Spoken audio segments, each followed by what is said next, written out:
Hindavi Swarajya news, जनतेसाठी एक पाऊल पुढे. तुम्ही धमकायला लागलात आणि मराठी एवढे लेचे पेज आहेत, तुम्ही ते धमकी दिली म्हणून माघारी फिरणार आहेत. मग तर जास्त ताकदीने मराठी निघाले आता ते बोलल्यापासून.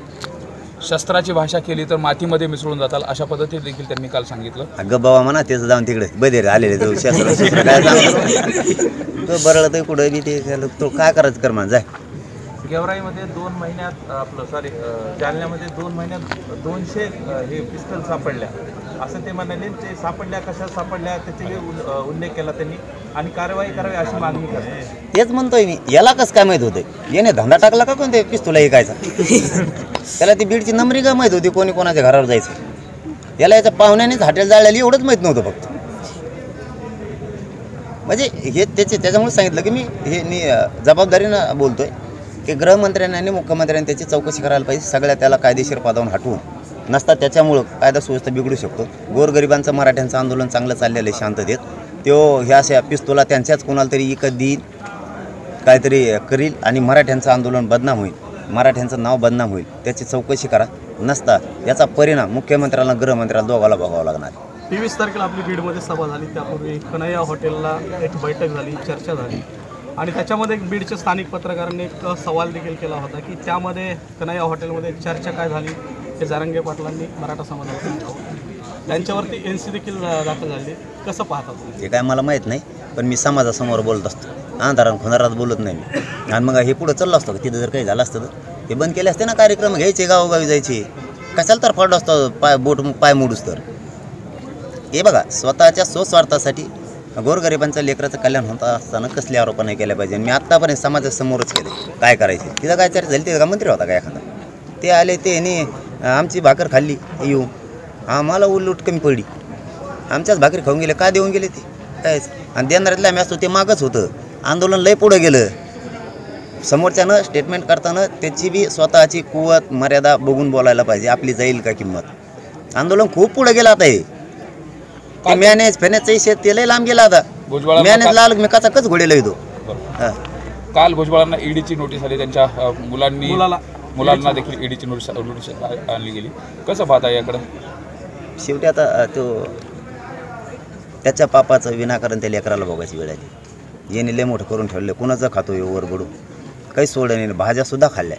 काही दिवसांनी भजे लोकांनी खाऊन टाकले, कागद खाऊ नये. याच्यामुळे त्या लेकरावर वाईट वेळ आणली त्याने. म्हणजे स्वतःचं कुटुंब सोडलं नाही. ते हे सामान्य ओबीसी बांधवाला काय सोडणार आहे, सामान्य धनगर बांधवांना काय सोडणार आहे. यांनी समजून घेणं गरजेचं आहे. हे राजकारणी माणूस याच्या स्वार्थासाठी हे कार्यक्रम लावतो किंवा ते बरळतो. पण तुमच्यात आमच्यात नाराजी व्हायला नको. मी या गेवराई शहरातून विनंती करून महाराष्ट्रातल्या ओबीसी बांधवांना, धनगर बांधवांना आणि सामान्य वंजारी बांधवांना सांगतो, तुमचे आमचे संबंध एकदम चांगले आहेत. आपल्यात नाराजी पसरायला याच्यामुळं नको. कारण आमच्या नोंदी सापडलेल्या आहेत. आम्ही ओबीसी आरक्षणात तुम्ही विरोध केला तरी जाणार आहेत, नाही केलं तरी जाणार आहे. त्यामुळे आपल्यात त्याचा ऐकून नाराजी नको, त्याचा नाच सोडा. उद्या वाट लावण्यासाठी याचं काही थोडं रूट म्हणजे तुम्ही चेंज केलं आहे. कसं चेंज असणार आहे ते काय आहे? नाही ते आंतरवालीहून जर आम्ही निघालो तर गोदापट्ट्यातल्या लाखानं माता मावल्या हे वाटा लावायला येणार होते. पण आता त्यांनी जर गाड्या अंतरवालीत लावल्या तर ते गेवराईपर्यंत पाहिजे येणार आणि ते वापस गाड्या आणायला कसं जायचं. म्हणजे ते खूप हाल होणार आहेत त्यांचे. मग म्हणून एवढंच की गाड्यावर या. त्या गाड्या तशाच मुंबईच्या दिशेने येऊ शकतात. नाही मुक्कामापर्यंतचा शब्द आहे आणि मराठ्यात सांगतात नाही भाऊ. हे अवघड कार्यक्रम झाला आहे. मग आता कानावर पडायला लागले. आता जाताना जरी थोडे असले ना, हे जवळजवळ गेल्यावर घेऊ लय ही चित्रवणी येणार आहे जणू लय मोठी. ते काही ठरवून ठेवलं आता कोणत्या दिवशी मुंबईत जायचं का. माया आधी जाते का समजा मी पोहोचल्यावर जाते त्यांना माहीत. पण प्लॅनिंग तर पक्की झाली यांची. पुन्हा जमावबंदी मुंबईत लावण्यात आलेली आहे. जरांगे पाटलांचा नेमका मुंबईत पोहोचण्याचा काय प्लॅन आहे? काही गनिमिकावा नाही. मग तेच सांगितलं ना आत्ता मी. फक्त मला शब्दातले फटकून सांगता येत नाही. मी तेच सांगितलं आत्ता की आम्ही इथूनच करोडून जाण्यापेक्षा त्यांना टप्प्याटप्प्यात पुढं आल्यावर कळण करोडो कसे असते. त्याच्यामुळं त्यांनाच गनिमिकावा आला 70 वर्षे. एकदा आम्हाला करून द्या ना. आता कसं असतो बघा तुम्ही आता मराठ्याचा गनिमिकावा. मराठे कसे ताकदीनं करोडोत एकत्र येतात.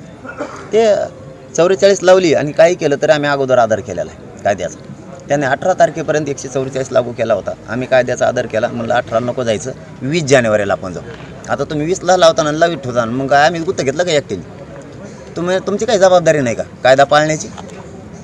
आम्ही जाणार 20ला मुंबईत जाणार, 100% जाणार. तुमच्या अवतीभोवती पिस्टल झाले देखील असतात. असं देखील त्यांनी ते 200 पिस्टलचं उदाहरण देताना म्हटलं. ते लय जीड आहे राव.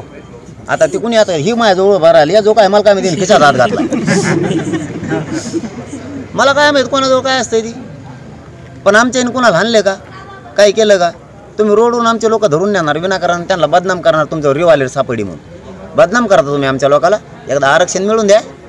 हे कोणत्या टीम आहेत, कोणकोणचे षडयंत्र आहेत ते बी आम्ही बघणार आहेत. आमच्या लोकांना ते विनाकारण आंदोलन करतात. त्या दिवशी सापडलं काही नाही, तुम्हीच आमच्या आई बहिणीचे डोके फोडले, आमच्या छाताडात गोळ्या घातल्या. त्या टायमाला आमच्याजवळ काही सापडलं का?